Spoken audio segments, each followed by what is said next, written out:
यहां पे आप अगर थोड़ा ध्यान से देखेंगे तो आपको एक अलग चीज दिखेगी प्रश्न में। हिंदी में आपसे कहा गया है कल्पित माध्य विधि। क्या बोल रहे हैं? कल्पित माध्य विधि, या इंग्लिश में कहेंगे एज्यूम्ड, ये देखो assumed mean method, assumed mean method, कल्पित माध्य विधि। अब इन्होंने आपको बोला है कि भैया माध्य तो बताना है, लेकिन वो भी कल्पित माध्य विधि से बताना है, एज्यूम्ड मेथड से आपको बताना है। तो अब क्या करेंगे वो थोड़ा ध्यान से सुनना है ना। ऐसे केस में हम क्या करते हैं, जब आपसे बोलते हैं कि कुछ एज्यूम करके आप इसको सॉल्व करो, तो आप पहले अपने मन से कुछ एज्यूम करोगे, है ना। आप बोलोगे कि यार जब हम इसको सॉल्व करेंगे ना, तो वैसे तो इनको देख के समझ में आ ही रहा है। आपको कोई संख्या एज्यूम करनी पड़ेगी, कोई संख्या अपने मन से माननी पड़ेगी कि हाँ शायद ये इसका हो सकता है। तो आप क्या करोगे, यहां पे एज्यूम करोगे। इस एज्यूम को मैं ए लिख देता हूं और मैं एज्यूम करता हूं, मैं सोच रहा हूं देखो शुरुआत 50 से हो रही है, खत्म 550 पे हो रहा है। पूरा ध्यान से सुनना, फुल स्क्रीन कर लेना है ना।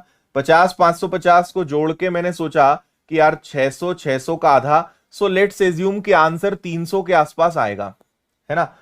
अब बात है एज्यूम करने की, तो आप बोलोगे सर 300 ही क्यों माना? आपकी जो मर्जी आए वो मान लो। आप 200 मान लो, 300 ले लो, 400 ले लो, 450, 401, 429, 629, जो मर्जी आए वो मान सकते हो, कोई तकलीफ नहीं है।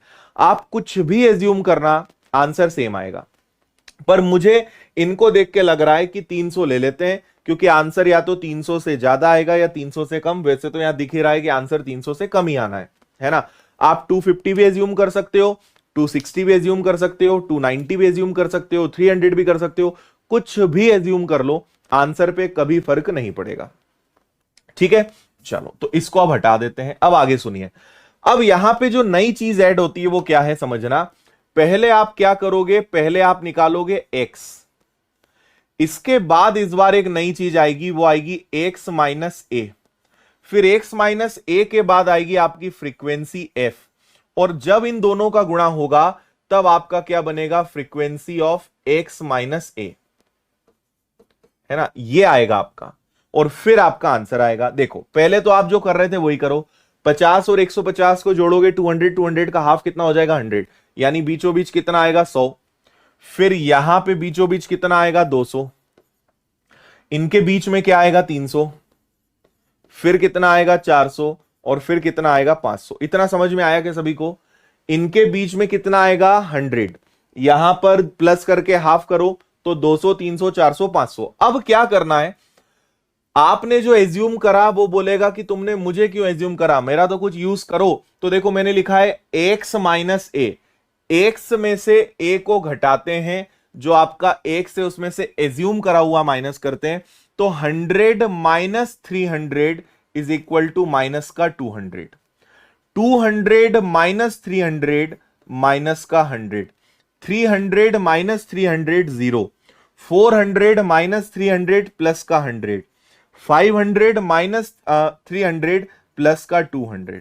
आया समझ में?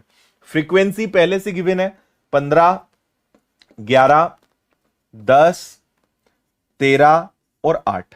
अब बताओ समझ में आई बात यहां तक? अब आप इनका मल्टीप्लाई करके फ्रीक्वेंसी ऑफ x माइनस ए निकाल सकते हो। तो इनका मल्टीप्लाई करोगे माइनस का 3000, इनका मल्टीप्लाई करोगे माइनस का 1100, ये कितना आ जाएगा 0, ये कितना आ जाएगा प्लस का 1300, और ये कितना आ जाएगा 8 दूनी 16 यानी प्लस का 1600।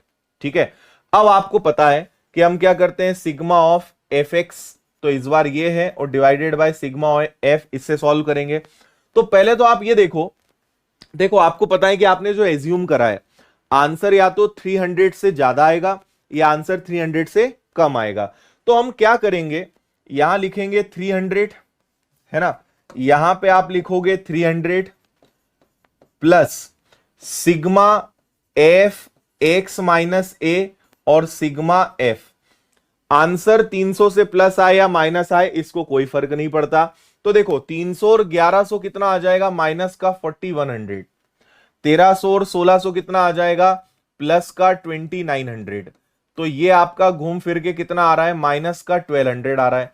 भाई माइनस का 1200 आ रहा है ना। और फ्रीक्वेंसी का टोटल करो, 5 6 3 9 8, इनका टोटल कितना आ रहा है, 57 आ रहा है ना। तो आपका क्वेश्चन एक्चुअल में क्या होगा कि 300 प्लस माइनस का 1200 डिवाइडेड बाय 57, ये ऐसी स्थिति यहां पे बनेगी, है ना। देखो यहां पे प्लस माइनस की कोई चिंता नहीं है, यहां माइनस में आ रहा है तो 300 में से ये क्या होगा, माइनस हो जाएगा।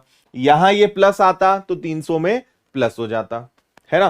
तो मैं आपको एक लगभग बता देता हूं, जस्ट मैंने इसको थोड़ी देर पहले ही कराया था, इसलिए मुझे इसका आंसर रटा हुआ है कि ये आप जब सॉल्व करोगे 1200 में 57 का भाग दोगे तो माइनस का 21.05 आएगा, ठीक है, लगभग में आंसर आएगा। और जब 300 में से 21.05 माइनस करोगे तो आपका आंसर लगभग 278.95 के आसपास आएगा, यानी 278.94, ये आपका आंसर आएगा। और मैं पहले ही बोल चुका हूं कि सांख्यिकी स्टेटिस्टिक्स में कैलकुलेशन करना ही पड़ता है, कोई रास्ता नहीं है। बताइए भाई सब लोग, समझ में आया क्या अच्छे से? एक्स आप निकाल रहे थे, जो एज्यूम करोगे आप चाहो तो इसी को एज्यूम कर लो, कोई तकलीफ नहीं है ना। माइनस करोगे एक्स माइनस ए, है ना। 300 आपने एज्यूम करा, 100 में से 300, 200 में से 300 माइनस, फिर इधर प्लस, इनका आपने मल्टीप्लाई करा, है ना। तो ये आया, इनको सॉल्व करा तो ये माइनस का 1200 दे रहा है, और ये आ गया 57। तो 300 प्लस, माइनस में तो वो माइनस हो जाएगा, प्लस में तो प्लस हो जाएगा।